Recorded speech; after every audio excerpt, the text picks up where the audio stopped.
Hello, everyone, and welcome back to the All Four Downs podcast, featuring the only website that covers the HHW show and All Four Downs podcast, and that is 4downs3counts.com. So go ahead and tune in to our website and also subscribe to our YouTube channel. Follow us on Facebook. It is the final college football playoff rankings that's going to be happening later on today on Sunday when the committee starts at noon to announce who will be the top 12 teams going into the playoffs and who, as we will predict, will be crowned as the champion of the college football. Yes, it's about time. And I feel like it's gone real quick, to be honest with you. But it's here, it's now. But there's a lot of questions answered as to who will be in the playoffs, of course, because there were some upsets yesterday. And honestly, there was some great games, but then again, there was some terrible games. Like, there's teams that maybe thought had a chance, but they didn't produce. So it's all about their performance and everything else. So I'm just curious to see what's your point of view, because the question is, I don't know why there's a debate between Notre Dame and Miami, but then again, we should add to Alabama. Should Alabama be in the playoffs? There's just so much that's going on here, and I'll break it down to you. And again, you could agree to disagree, but hey, let's move on to first down and recap what happened on the conference championship week. First and foremost, Troy versus James Madison. That was the first game, and from the top 25. And Troy, I gave Troy 23 and a half, and I did score a win in this one. The final score was 34-14. James Madison convincingly won, but was not able to blow him out as the bookies had. But yeah, it was a great game for James Madison because they were tuned in. They weren't distracted from the outside noise and stuff like that. But James Madison handled their business and become the Sun Belt champions. North Texas and Tulane in the American Athletic Championship. Final score was 34-21. As predicted, I did pick Tulane. Tulane, it's just a better team, and they had a better resume. I knew they were going in. Plus, they had home field advantage. I know at the beginning North Texas looked good, but at the end, it was all about Tulane. I really wanted probably Tulane versus Navy in a sense, because you know I understand that because of the tiebreaker, Navy could not qualify, and that's okay. But it was a great game. Both teams showed up, but there has to be a winner, right? And Tulane took advantage of it and ran with it. So congrats to Tulane as the American Athletic Conference champion. Now move on to the next game, the Saturday's game. Uh, as predicted, I knew this was going to happen. I know that the Kirby Smart in Georgia 1-7 all time. Uh, but let's be honest here. Alabama's not the same. And if you want to talk about what happened the first time that they met, Kirby Smart actually lost the game. It wasn't that Alabama outsmarted Georgia. It's all about time management. The theory of trying to go for fourth down to put icing on the cake backfired on the first time they played. And so having that rematch, you're right.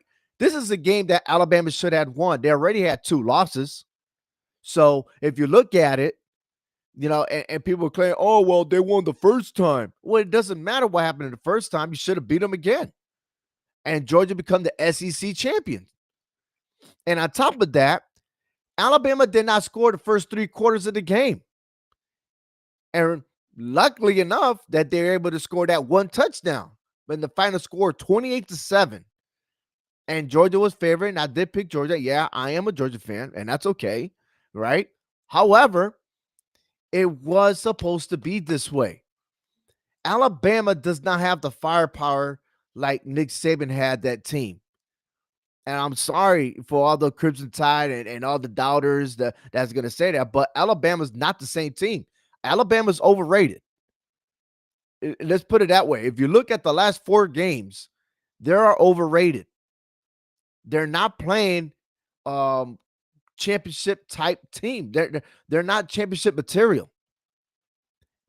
Alabama's going to get embarrassed in the playoffs. If they make it in there, they're going to get embarrassed. Just like Georgia put it on Alabama. That's the product that you want for Alabama in the college football playoffs. Forget about making it. I mean, you want teams that are very competitive. This is college. The conference championship was really showing everybody that you have what it takes to win. And this is not the NFL. These teams are going to have a couple of weeks off before they start again. And it's not like the NFL that once the season's over, the final week, you're starting the championship right away. So the wheel keeps going. There's a big pause when we're talking about the college football playoffs, which, by the way, I disagree. They should just continue playing. But then again, it is a lot of games for young athletes. Let's put it that way. But it's there, the playoffs, and everyone gets to try to recover their injuries to try to make it for this game.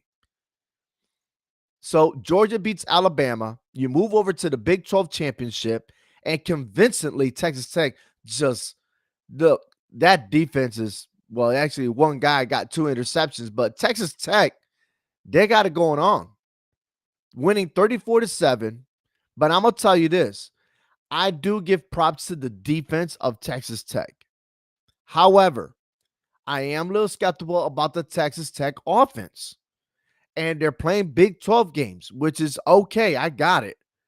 But when you're playing against Big 10 or the SEC defense like Georgia, like Indiana, like Ohio State, I'm a little nervous about Texas Tech's offense. But granted, they deserve it. The high explosive offense. But I'm not sold on that offense. I'm not sold because Texas Tech has not played a top defensive team. And we're going to see that in this playoffs. So congrats to Texas Tech beating BYU. BYU, on the other hand, BYU did not show up to play. BYU did not play BYU football. It's like the quarterback wasn't all right. And I don't care if he was injured or he had an ankle sprain or whatever. This is the playoffs. You're trying to win to get in. They play to get out. They don't want no part of the college football playoffs. None. you extended a contract for your head coach. Oh, that's awesome.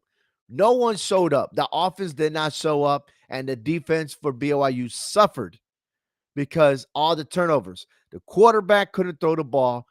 The quarterback, let's put it this way: the quarterback for BYU could not trick the defense. He was one track, one mind, focused on one target, and he was easy to get picked. That's what happened in the game. And then the receivers, the running backs, fumbling the ball, turning over the ball, not protecting the ball. That happens. You guys choked. You did not come to play like y'all played the first time y'all met. And yeah, BYU did lose the first time, but they played terrible. They played worse. Of the whole entire season, BYU played the worst football game ever. And that's why Texas Tech won 34-7. To move on to Indiana and Ohio State, I picked outright Indiana to win, and they came through. I did say that if the game was really close, it'll be in favor of Indiana. Ohio State had to win every quarter and convincingly show everybody that they're number one. This comes to show that Ohio State is not the number one team. They've been number one since they defeated Texas. I question it because of their schedule. And this is why. Indiana was ready for part 2. Remember last year, Indiana got they got tore down. Ohio State just wiped them off like you didn't belong here. But Indiana showed up 2 seasons. 2 seasons, and Indiana's up there. Congratulations. They are the Big 10 champions, 13-10. Well, I mean, that defense played well. Both teams played so well in that defense. And it put a lot of pressure. It was like playing chess. And I loved every second of this game. So, How far does anyone drop out of? Well, Indiana's number one, but how far down will Ohio State will be? That's the question. Second, let's move on to the ACC championship because Virginia win and they're in. Virginia lost. Duke wins the 27-20 overtime. And another one, Virginia did not show up to play. They took Duke for granted. They beat Duke. They wiped Duke the first time. But guess what? And everyone's saying Duke's defense, it got better and better each time. Duke's offense is garbage. I'm sorry, they are. But what makes Virginia that much, right? Because I remember people are complaining, why is Duke in the ACC championship and this tiebreaker? It should be Miami. I believe Miami should have been there. I do. But then you're going to start arguing, oh, well, Miami lost to Louisville. They lost to SMU. And SMU are tied with Miami head to head. So there's a lot of confusion going on. And you're right. The ACC needs to adjust the tiebreakers or go back to divisional play because the ACC proved that they can't really handle 4 or 5 teams tied with a 6-2 record in the ACC. And yet you try to pick one and try to come up with a combination to who's going to make it to the ACC championship. And look the product that you have for the ACC. Virginia, okay, yeah, they deserve first place, but guess what? Garbage. Just like the whole entire ACC. How can you have ACC? Listen, for the last few years, ACC has not been playing good football.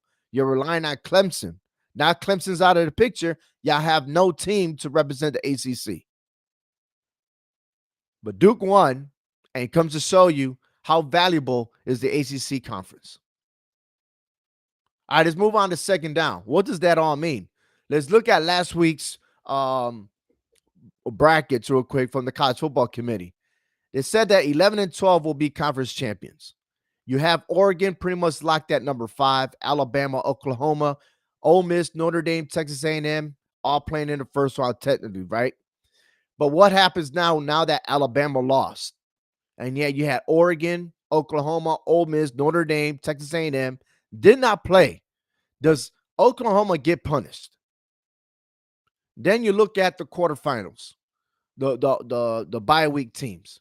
Texas Tech won, Ohio State lost, Georgia won, Indiana beat Ohio State. We already know Indiana is going to be the number 1 team going into the college football playoffs. Guaranteed. They're undefeated. The only team undefeated, which is very scary. But how is this going to play out? Well, let's check out the resume real quick. Let's start with Oregon. Oregon played, what you see there on the list are the teams that were ranked by the AP. And also the update version of the college football playoffs. Where are they at now? Okay. Penn State. Y'all remember them as number 2? Not ranked anymore, right? Oregon's 11 and 1. They beat Penn State. They lost to Indiana, which is going to be the number 1 team. They did defeat Iowa and USC. So now you're looking at officially 2 and 1 in the top 25. Alabama, 10 and 3 right now, but they played Georgia twice. They played Vanderbilt. They beat them. They beat Missouri and Tennessee, but guess what? They're not ranked anymore. And they lost to Oklahoma, which they are the number 8 team. So technically, they're 3 and 1, or should I say 2 and 2, really, in the top 25. So let's park our brakes real quick on Alabama deserves to go to the college football playoffs. Let's look at Oklahoma, 10 and 2. They got a laundry list of people there, right? But they lost to Texas. They lost to Ole Miss. You talking about ranked teams like Auburn, Tennessee, and Missouri. They are not ranked anymore, and they did beat Michigan, which is a non-conference game, which is a legit game, right? Because as of now, Michigan is ranked number 19. Ole Miss. We talk about Ole Miss and about Lane Kiffin moving to the LSU and how they moved up to the rankings. How did they move up? Because if last time I checked, They beat LSU when they're ranked. They're not ranked anymore. They lost to Georgia, and the only really true victory that they had, they beat Oklahoma. Okay, congratulations. Notre Dame, the biggest debate them all. They lost the first two games of the season. They lost to Miami. They lost to Texas A&M, and yet Miami's 12 and A&M is number 7. They did beat Pittsburgh, that was ranked, but now they're not ranked anymore. So how valuable is that? Does Notre Dame deserve to be in the college football playoffs? Y'all talk about head to head. We'll get to Miami soon. Texas A&M, 11-1. Okay, their record stands whatever it is, right? But if you look at that last game against Texas, man, you scratching your head. For real? They want to go to the playoffs? They beat Notre Dame, number 10. LSU, Missouri, not ranked anymore, and lost to Texas, which is ranked number 13. But yet Texas A&M is top 10 team. And then you have Miami, Notre Dame. They beat Notre Dame, number 10 right now. South Florida, Florida State, Louisville, SMU, Pittsburgh. Okay. Now I got Louisville and SMU. They're in bold. At the time that Miami played Louisville and SMU, neither of those two teams were ranked opponents, and they lost. Okay. South Florida, not ranked. Florida State, a biggest disappointment in the ACC. Okay. And yeah, Miami won the Battle of Florida. Congratulations. But you didn't win the battle for the whole entire college football. And then then we ask, which team has a better resume? Which team deserves to go in? Look, it's going to be a point where two things is going to happen. They're going to start talking about expanding more teams to the playoffs, or teams are not going to schedule opponents head to head anymore. They're going to go to the FBS or the other type conference games like the SWAC just to get some games in there. That's what's going to happen. We're not going to see the conference versus conference like we do in college basketball. I want to see ACC versus SEC for 1 week, or Big Ten versus the SEC, Big 12, mixed match, whatever it is, like to rotate the rivalry conferences. And next year, the Pac-12 are going to have more teams in their conference. So I would like to see at least 1 week conference versus conference, and just do away with, I'm predicting 5-6 years from now to who I'm going to play for an opponent. The talent is going to go across the nation because of Daniil. Everyone wants to be a starter. If you're not starting in one program, they're going to go to the transfer portal and go to another. Forget about the loyalty. Forget about this and that. Look, if coach has been doing this for a long time, players are going to do it. Guess what? Let's start. Let's start by implementing the rule that we have a conference versus conference. Just 1 week. Make it a week 2. So that way in week 1 or week 0, whatever you want to call it, teams already got their little warm-ups and just battle. And that way we can have another debate at this time of the season. I believe that should happen. Okay? But back to this resume. Who deserves to be in it? Well, let's go to third down, and here's my prediction. Not going to hide anything. I'm looking at is my top 4. I do have Indiana at number 1. I have Georgia at number 2. Texas Tech is at number 3. And Ohio State drops to number 4. I believe that Big Ten championship should not be totally penalized for Ohio State. That Indiana and Ohio State do deserve a bye week. That's just my opinion. And the reason why, you got Oregon at number 5. And I left it there at number 5. They're locked in. And let's see what they provide moving into the playoffs. At number 6, I see Ole Miss staying locked in. Number 7, Texas A&M. Number 8, I have Oklahoma. At number 9, I have locked in at Notre Dame. At number 10, I do have Miami.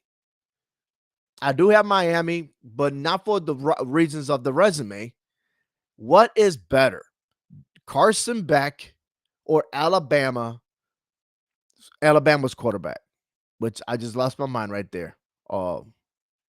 Simpson, whatever his name is. It doesn't matter.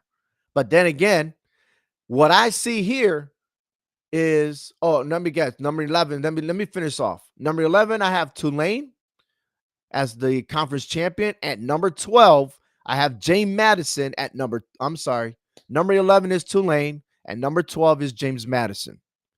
What I don't see here is any 3-loss teams in the college football playoffs. That's why I left out Alabama. Alabama's out and BYU is out.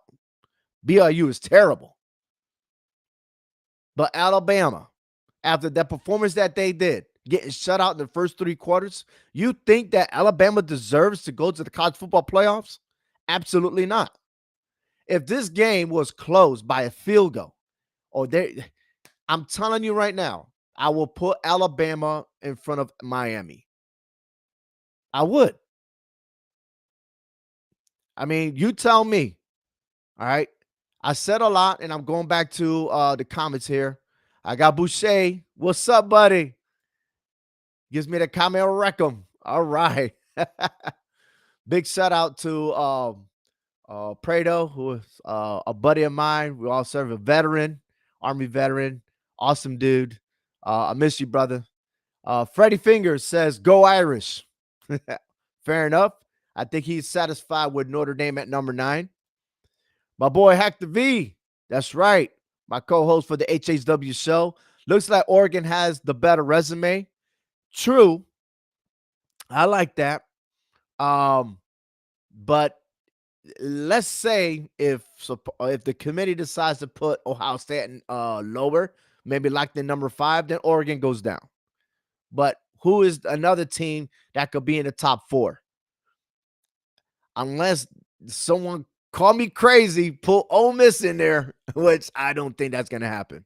So I do believe that Indiana, Texas Tech, Ohio State, and Georgia, all 4 teams are locked in the top 4. I really do. Another word from Freddie Finger says conveniently left USC and ranked Navy off of Notre Dame's resume. Well, at that time, USC and Navy were not ranked. So yeah, they're ranked. They were ranked, right? But they were not recognized until later in the season. And USC started getting hot afterwards. So it's almost like the AP are trying to add people in the top 25 to help their resume at the time that they played. But if you look at it now, where are they? Right? I do believe Navy should have been still ranked in the top 25, all because they didn't have, and I tell you this, they don't have 5 or 4-star caliber players. They're averaging 2, 3-star players, and yet they still show up and play. Yes, they're in the American Conference, but even that, other schools got better recruits than Army and Navy and Air Force. Let's put it that way. And yet they still playing big ball. They still balling. How you not respect our military the way they play the game? But hey, I'm moving off to the wrong track there. But I will continue. Hector says, I will put Oregon number 4 and Ohio State number 5, but debatable. Yes, it is debatable. Yes, it is. Yes, it is. But Oregon, I just don't see it, to be honest with you. That would be a huge debate, because then it's like saying, oh, well, since Ohio State lost, then you're punishing those that make it to the conference championship. But let's put it this way. Is it very punishable? I mean, you look at it, Oregon's 11-1, and you look at these conferences that don't have division champions anymore. I think the Sun Belt Conference is the only one that has conference, their conference has division. So when you say about punishing those because they made it to the conference championship, I think those games should count. You should be punished if you lose. If every conference had a divisional round, then I would say don't punish, because they deserve to be there. Unless their record is like Duke, 7-5, right? Just saying.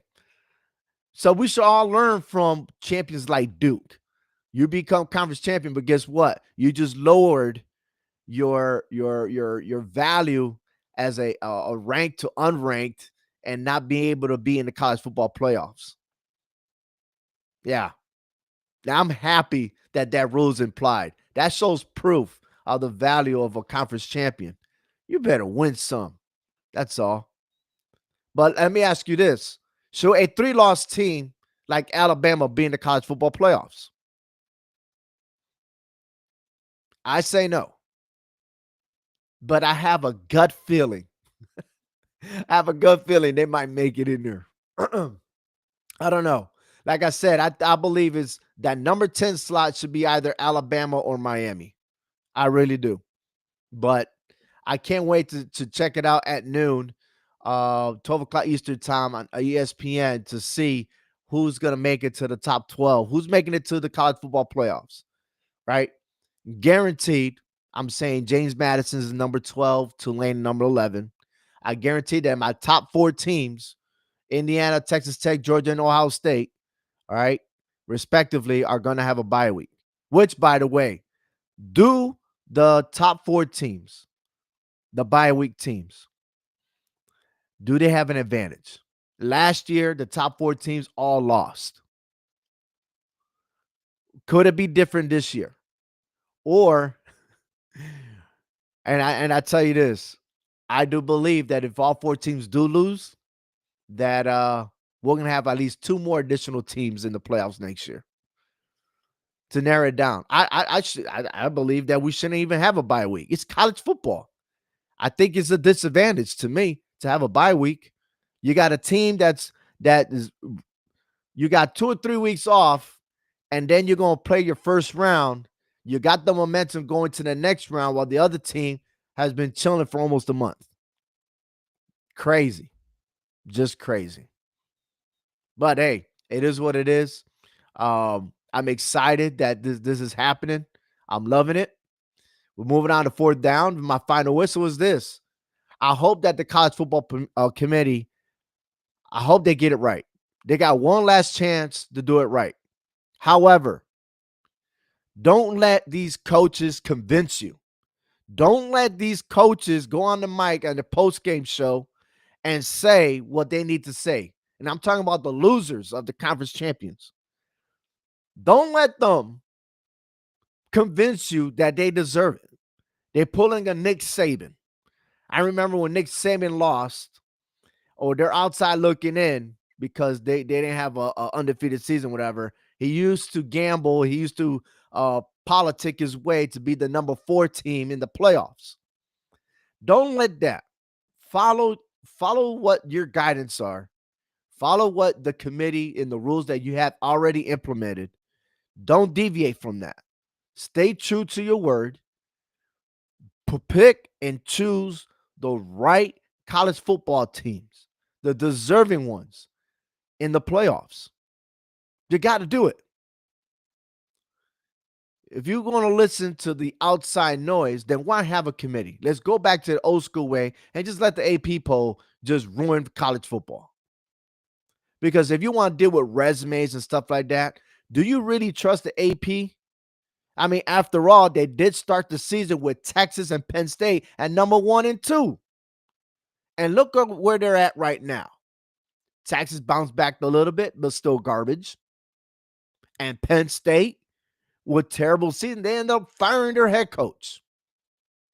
So, do you really want to rely on the AP and the resume of they played certain amount of top 25 teams? Look at what I just showed you on second down. It's about where they're ranking right now. Look at the resume as of now. Who is in the top 25 currently? Base it on that type of resume. Let's not look at the eye test. Oh, here's there. They were better here. Because, listen, the debate is this. Notre Dame played the first 2 games, top 25, lost, and then played scrubs and blew everybody out. What happens when they play a top 25 team? Now it's the top 12 team. Could they win? And forget about Pittsburgh. Look at Miami. They beat Notre Dame head to head, but do they really deserve it? Look at losing it to Louisville and SMU, and then the offense is just throwing interceptions, turning over the ball. They look garbage until the last couple of weeks. So I'm just telling you this. Choose wisely. Make it right. And besides, I love the 12 teams. Let's not make a debate that we need more to be added to this. After all, it's about safety of the players, but at the same time, it's not about entertainment for all of us. This is great conversation. Thank you for watching the All Four Downs podcast. I'm Obi-Wan. Tune in to my reaction this Tuesday of the college football rankings and my prediction here on out as to who will be the national champion of this year's or this season's college football. Thank you for watching. Take care, everyone. Don't forget to subscribe. Have a great weekend. Talk to you soon.